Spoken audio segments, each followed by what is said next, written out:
Hello students, welcome again. और आज की इस वीडियो में डिस्कस करेंगे worksheet 43 four class 9th subject science की ये वर्कशीट है जो कि डायरेक्टरेट ऑफ एजुकेशन की तरफ से 12 अक्टूबर 2020 के लिए फॉरवर्ड की गई है। इसमें जो है हमारा चैप्टर जो कंटिन्यू है वो कौन सा है, बल तथा गति के नियम। और इस जो वर्कशीट है इसमें हम अध्याय की पुनरावृत्ति करेंगे। पुनरावृत्ति यानी रिवीजन करेंगे।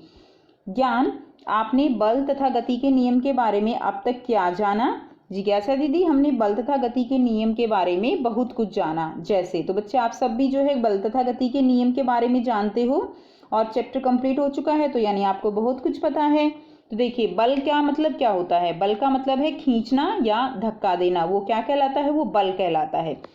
अगर संतुलित बल है तो परिणामी बल क्या होगा? वो शून्य होगा। ठीक है। असंतुलित बल है तो यानी परिणामी जो बल होगा वो शून्य से अधिक होगा। तो इस तरह का आपने रस्सी का खेल जो है इसमें जो पिछली वर्कशीट हमने की थी उस सब में हम ये समझ चुके हैं कि संतुलित बल अगर होता है तो परिणाम शून्य होता है, असंतुलित बल होता है तो परिणाम जो है वो शून्य नहीं होगा।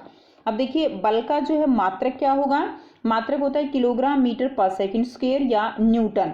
ठीक है। 1 न्यूटन को अगर हम परिभाषित करते हैं तो क्या कहेंगे? जब कोई बल 1 किलोग्राम द्रव्यमान, ठीक है ना, जब कोई बल 1 किलोग्राम द्रव्यमान वाली किसी वस्तु में 1 मीटर पर सेकंड का त्वरण उत्पन्न कर देता है तो वो क्या कहलाएगा बच्चों? वो 1 न्यूटन बल कहलाएगा। देखिए, 1 न्यूटन किसके बराबर है? 1 किलोग्राम मीटर पर सेकंड स्क्वायर। यानी जब कोई बल 1 किलोग्राम भार की कोई वस्तु है और उसके अंदर 1 मीटर पर सेकंड स्क्वायर का त्वरण उत्पन्न कर देता है तो वो क्या कहलाएगा? वो बल 1 न्यूटन कहलाएगा। नेक्स्ट देखिए, इसमें बल तथा गति के नियम के बारे में आपने पढ़ा। हमने 3 नियम जो है बल तथा गति के, हमने 3 नियम पढ़े। फर्स्ट क्या है? गति का प्रथम नियम, जिसमें हमने जड़त्व के बारे में पढ़ा। गति का प्रथम नियम क्या कहता है बच्चों? प्रत्येक वस्तु अपनी स्थिर अवस्था या सरल रेखा में एक समान गति की अवस्था में बनी रहती है जब तक कि कोई उस पर बाह्य बल कार्यरत ना हो। यानी कोई भी वस्तु अगर विराम अवस्था में है तो वो विराम अवस्था में बनी रहना चाहती है। अगर कोई वस्तु गति की अवस्था में है तो वो गति की अवस्था में बनी रहना चाहती है जब तक कि इन पर कोई बाह्य बल जो है वो ना लगाया जाए। दूसरा जो है, अब इसमें देखिए जड़त्व क्या होता है। यानी जड़त्व वो अवस्था है जिसमें जो भी ऑब्जेक्ट है आपके पास, उसकी जो भी अवस्था है, चाहे वो विराम अवस्था है या गति की अवस्था है, वह वस्तु अपनी इस अवस्था में बने रहना चाहती है। और अगर इसकी इस अवस्था में हम कोई भी परिवर्तन करते हैं तो वस्तु उस परिवर्तन का विरोध करती है। तो वो क्या कहलाता है? वो जड़त्व कहलाता है। अवस्था में परिवर्तन का विरोध करने का गुण ये क्या कहलाता है? ये जड़त्व कहलाता है। और द्रव्यमान क्या है? द्रव्यमान जो है वो जड़त्व का माप है। ठीक है। नेक्स्ट देखिए, गति का दूसरा नियम क्या कहता है? गति का दूसरा नियम किसी वस्तु के संवेग में परिवर्तन की दर उस पर लगने वाले असंतुलित बल की दिशा में बल के समानुपाती होती है। बच्चों, इसकी जो डेरिवेशन है वो हम ऑलरेडी कर चुके हैं। ठीक है। तो यानी संवेग यानी पी जो है वो क्या है? वो है mv के बराबर। ठीक है। किसी वस्तु के संवेग में परिवर्तन की दर उस पर लगने वाले असंतुलित बल के दिशा के समानुपातिक होती है। तो ये क्या है? हमारा संवेग है। और इसका जो है फिर क्या निकाला था हमने? बल का जो है हमने डेरिवेशन निकाली थी। तो F इज इक्वल टू क्या आया था हमारा? ये हमारा फॉर्मूला है F is equal to ma। ठीक है। और इसका जो संवेग है इसका मात्रक क्या होगा? P बराबर है mv होता है, तो इसका होगा किलोग्राम मीटर पर सेकंड, इसका जो है मात्रक होगा। ठीक है। नेक्स्ट देखिए, नेक्स्ट है गति का तीसरा नियम। तो गति का तीसरा नियम क्या कहता है? जब एक वस्तु दूसरी वस्तु पर बल लगाती है तो दूसरी वस्तु भी पहली वस्तु पर वापस बल लगाती है और वो जो बल होता है वो बराबर होता है लेकिन विपरीत दिशा में होता है। यानी यह दोनों विरोधी बल मात्रा में बराबर लेकिन विपरीत दिशा में होते हैं। तो ये क्या था बच्चों? गति का तीसरा नियम। नेक्स्ट है संवेग संरक्षण का नियम। तो संवेग संरक्षण का नियम हमने लास्ट वर्कशीट में ही पढ़ा। संवेग संरक्षण का नियम क्या कहता है? दो वस्तुओं का कुल संवेग टकराने की प्रक्रिया में अपरिवर्तनीय या संरक्षित रहता है। यानी टकराने से पहले और टकराने के बाद। ठीक है। तो उसका जो संवेग है वो क्या रहेगा, वो बराबर रहेगा।